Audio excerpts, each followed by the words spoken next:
Friends, welcome to my channel. இதுதான் நம்மளோட புது சேனல். மறக்காமல் சப்ஸ்கிரைப் பண்ணி சப்போர்ட் பண்ணுங்கள் ஃப்ரெண்ட்ஸ். இன்றைக்கி என்ன வீடியோ பார்க்க போகிறோன்னா, ஒன் டே விளாக் தான் பார்க்க போகிறோம். இன்றைக்கி வந்து சண்டே ஃபேமிலியாக ஒன் டே ட்ரிப் மாதிரி போக போகிறோம். எங்கே போகிறோம், எங்கெல்லாம் போக போகிறோம்னு சொல்லிட்டு விளாகில் ஃபுல்லாக பாருங்கள். வீட்டிலேருந்து கிளம்பி ஒரு 5:40க்கெலாம் வந்து ஸ்டேஷன் வந்தாச்சு. ட்ரெயின் கிளம்ப ஒரு 10 மினிட்ஸ் இருக்கிறதுனால போயிட்டு காஃபி வாங்கிட்டு வந்து எல்லாருமே காஃபி குடிச்சிட்டு கிளம்பலான்ட்டு குடிச்சிட்டு இருந்தோம். வந்து மொத்தம் 9 பேர் போனோம். அதனால எந்த கம்பார்ட்மெண்ட் வந்து ஃப்ரீயாக இருக்கோ அதை தேடி அங்கே போயிட்டு ஒரு வழியாக வந்து சீட்டை பிடிச்சி செட்டில் ஆயாச்சு. மேரேஜ் ஆனதுக்கப்புறம் இப்போ தான் செகண்ட் டைம் வந்து ட்ரெயினில் போகிறோம். அதுவும் ஃபேமிலியோட எங்கேயுமே அந்தளவு அட்டாச்மெண்ட்டாக போக மாட்டோம். ஏன்னா வந்து ஒருத்தங்க வந்தால் ஒருத்தங்க வரமாட்டாங்க. அது மாதிரி சுச்சுவேஷனும் அதே மாதிரி இருக்கும். அதான் எல்லோரும் ஒன்றா போகிறோம். எப்படி இருக்குன்ட்டு போயிட்டு வந்தால் தான் தெரியும் அதோட எக்ஸ்பீரியன்ஸ். லாஸ்ட்டாக சொல்கிறேன். இப்போ நம்ம ஃபுல்லாக பாருங்கள். இந்த இடத்த பார்த்தாலே நிறைய பேருக்கு தெரிஞ்சிருக்கும் நம்ம எங்கே போகிறோம்னு சொல்லிட்டு. இதுதான் வந்து நெய்வேலியில் இருக்குது என்எல்சி. நம்ம வந்து இப்போ திருச்சியில் இருக்க சமயபுரத்துக்கு தான் போகிறோம். வீட்டிலேருந்தே பிரேக்ஃபாஸ்ட்லாம் ரெடி பண்ணி போனதுனால ட்ரெயின்லேயே ஃப்ரீயாக இருக்கும் போது சாப்பிட்டாச்சு. ஒரு 8 o'clock மேலே சாப்பிட்டு முடிச்சு கொஞ்சம் டைம் இருந்தது. அதனால் கொஞ்சம் ரீல்ஸ் ட்ரை பண்ணலான்ட்டு ஃபஸ்ட் டைம் எடுத்தோம். அது எப்படி இருக்குன்ட்டு ஷார்ட்ஸில் இருக்குது, நீங்கள் பார்த்து தெரிஞ்சுக்கோங்க. நல்லா இருந்துச்சுன்னா லைக் பண்ணுங்கள். சமயபுரம் போனோன்னா ஃபஸ்ட்டு நம்ம பிச்சாண்டவர் கோவில் அந்த ஸ்டேஷனில் தான் இறங்கணும். இறங்குனதுக்கப்புறம் வந்து ட்ரெயின் மூவ் ஆனதுக்கப்புறம் அந்த பக்கம் கிராஸ் பண்ணி போனோன்னா அங்கேயே வந்து ஆட்டோலாம் நிறைய நிற்கும். நாங்கள் இறங்கின ஸ்டேஷனில் ஒரு 70 பேருக்கு மேலே இறங்கியிருப்பாங்க. எல்லாருமே வந்து சமயபுரம் தான் போகிறாங்கன்னு சொல்லியிருந்தாங்க. நாங்கள் மொத்தம் 9 பேர் இருக்கிறதுனால ஒரே ஆட்டோவாக புக் பண்ணிவிட்டு ஆட்டோலே போயிட்டோம்.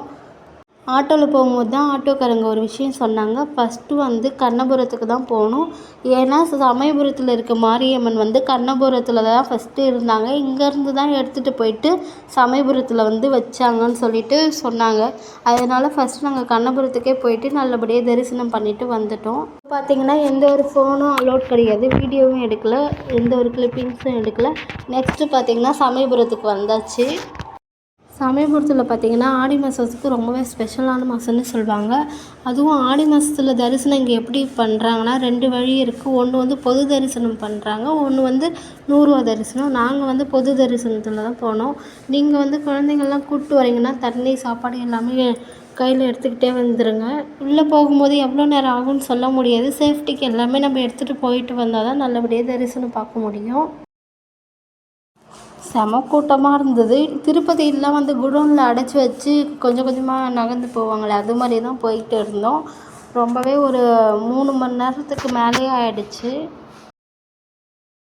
ஒரு 3.5 மணி நேரம் கழித்து சாமியை பார்க்கும்போது மனசுக்கு வந்து அவ்வளோ ஹாப்பியாக இருந்தது. நல்லபடியாக தரிசனம் முடிச்சுட்டு வெளியே வந்தாச்சு. வெளியே வரும்போதே சொல்லிக்கிட்டே வரேன், இதுக்கப்புறம் ஆடி மாதத்தில் வரவே மாட்டேன் அப்படின்னு சொல்லிக்கிட்டே வரேன். அப்போ தான் வந்து ஒன்று தோணுச்சு, சாமியை வந்து நம்ம முடிவு பண்ணுறதில்ல, அவங்க முடிவு பண்ணால் தான் வந்து நம்ம அந்த இடத்துக்கு போக முடியும். வந்து பார்த்திங்கன்னா பொது தரிசனம் தான் போனோம். நீங்கள் குழந்தையெல்லாம் கூப்பிட்டு வரீங்கன்னா வந்து 100 ரூபா டோக்கனில் கொடுத்தே போகலாம். பார்த்திங்கன்னா பிரசாதம்லாம் வாங்கிட்டு ஃபோட்டோஸ் வீடியோஸ்லாம் எடுத்துகிட்டு வெளியே வரும்போது கோபுர தரிசனம் பார்த்தோன்னா கோடி நன்மைகள் சொல்லுவாங்க. அதையுமே வந்து தரிசனம் பண்ணிவிட்டு அங்கேருந்து கிளம்பியாச்சு. எங்கே போக போகிறோன்னா திருவனைக்காவல் தான் போக போகிறோம். சமயபுரத்துலேருந்து திருவனைக்காவல் போக 60 மினிட்ஸ் இருக்கும். நம்ம வந்து பஸ் பிடிச்சி தான் போகணும். மார்னிங் பார்த்திங்கன்னா ஒரு 8 o'clock சாப்பிட்டோம். அதுக்கப்புறம் சாப்பாடு எதுவுமே சாப்பிடல. பாப்பாக்கெலாம் வந்து பால் பிஸ்கெட் எல்லாம் எடுத்துக்கிட்டு போனதுனால அவங்களுக்கு வந்து அதெல்லாம் கொடுத்தாச்சு. திருவனைக்காவல் போயிட்டு இறங்குனதுக்கப்புறம் சாப்பிடலான்ட்டு ஒரு ஹோட்டலாக பார்க்குறோம். நாங்கள் போன டைம் பார்த்திங்கன்னா ஒரு 4:15 ஆகிடுச்சு. அதனால சாப்பாடு டைம் இல்லைன்னு சொல்லிட்டு எங்கேயுமே சாப்பாடு இல்லை. அதுக்கப்புறம் கோவில் உள்ள போயிட்டு வந்து சாப்பிட்டுக்கலான்ட்டு போயிட்டு சிவனை பார்க்க கிளம்பியாச்சு. இந்த திருத்தலம் பார்த்திங்கன்னா பஞ்சபூதங்களில் நீருக்கு உரிய திருத்தலம் சொல்கிறாங்க. இங்கே வந்து மூலவர் வந்து ஜம்புகேஸ்வரர், தாயார் வந்து அகிலாண்டேஸ்வரி. ஜம்புகேஸ்வரர் இருக்கிற லிங்கத்துக்கு அடியில் வந்து எப்பயுமே வந்து நீர்க்கசிவு இருந்துக்கிட்டே இருக்கும். அந்த இடத்த சுற்றி உள்ளே வந்து மொபைல் அலோட் கிடையாதுன்றதுனால இங்கே கொடுத்துட்டு போயிட்டோம். அதேமாரி நிறைய பேர் எடுத்துக்கிட்டு தான் போனாங்க. நம்ம வந்து கொடுத்துட்டு போயாச்சு. நாங்கள் போனது ஞாயிற்றுக்கிழமை. ஆடிப்பூரத்துக்கு முந்தின நாள் போனோம். அதனால சிவன் கோயில் இல்லையா, அகிலாண்டேஸ்வரி அம்மாவுக்கு வந்து வளைகாப்புக்காக ரெடி பண்ணியிருந்தாங்க. நிறைய பேர் வந்து அங்கே வளையல் வந்து கொடுத்துருந்தாங்க. அதையுமே வாங்கிட்டு அங்கேருந்து கிளம்பியாச்சு. திருவனைக்காவல் முடிச்சுட்டு டைரெக்டாக ஸ்ரீரங்கம் வந்துட்டோம். ஸ்ரீரங்கம் வந்துட்டு ஒரு ஹோட்டலில் போயிட்டு நல்லா சாப்பிட்டு முடிச்சதுக்கப்புறம் தான் வந்து உள்ளே போகவே ஆரம்பித்தோம். ஸ்ரீரங்கத்தில் பார்த்தீங்கன்னா கோபுரமே வந்து ஒரு டிஃப்ரெண்ட்டாக இருக்குது. என்ட்ரன்ஸில் இருக்க கோபுரம் சூப்பராக இருந்துச்சு. அதையுமே பார்த்துட்டு உள்ளே போக ஆரம்பித்தோம். உள்ளே போனால் வந்து நடை திறக்க 7 மணி ஆகிடும்னு சொல்லிட்டாங்க. அதனால் போயிட்டு அங்கே உட்காந்தாச்சு. நடை திறக்க 7 மணி ஆகும்னு சொன்ன உடனே கொஞ்ச நேரம் ரெஸ்ட் எடுக்கலான்னு உட்காந்தது தான். அதுக்கப்புறம் எழுந்திருக்கவே முடியல. காலையிலேருந்து இருந்த செம டயர்ட்னால காலை எடுத்து அடியே வைக்க முடியல.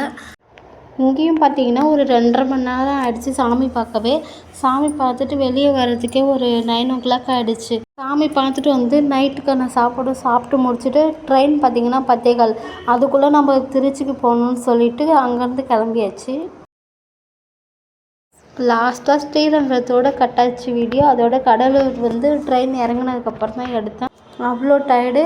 ட்ரெயினும் அவ்வளோ கூட்டம். நமக்கு வந்து உட்காரத்துக்கே இடம் இல்லை. ஃபுல்லாக நின்றுக்கிட்டே தான் வந்தோம். 4 மணி நேரம் நின்றுக்கிட்டே தான் வந்தோம். இடமே கிடைக்கவே இல்லை. வெரி ஒர்ஸ்ட் எக்ஸ்பீரியன்ஸுன்னு சொல்லலாம். எக்ஸ்பீரியன்ஸாக இருந்தாலும் ஒரு நியூ எக்ஸ்பீரியன்ஸாக இருந்தது. சூப்பராக இருந்தது. இந்த விளாக் உங்களுக்கு பிடிச்சிருந்ததுனா லைக் பண்ணுங்கள், ஷேர் பண்ணுங்கள், கமெண்ட் பண்ணுங்கள். நம்ம யாரெல்லாம் ஆர்வக்கோளாறில் வந்து ஃபஸ்ட்டு போகும்போது போகலான்னு சொல்லிவிட்டு வரும்போது வந்து ரொம்பவே ஃபீல் பண்ணிட்டு வருவீங்கன்ட்டு கமெண்ட்டில் சொல்லுங்கள். பாய்.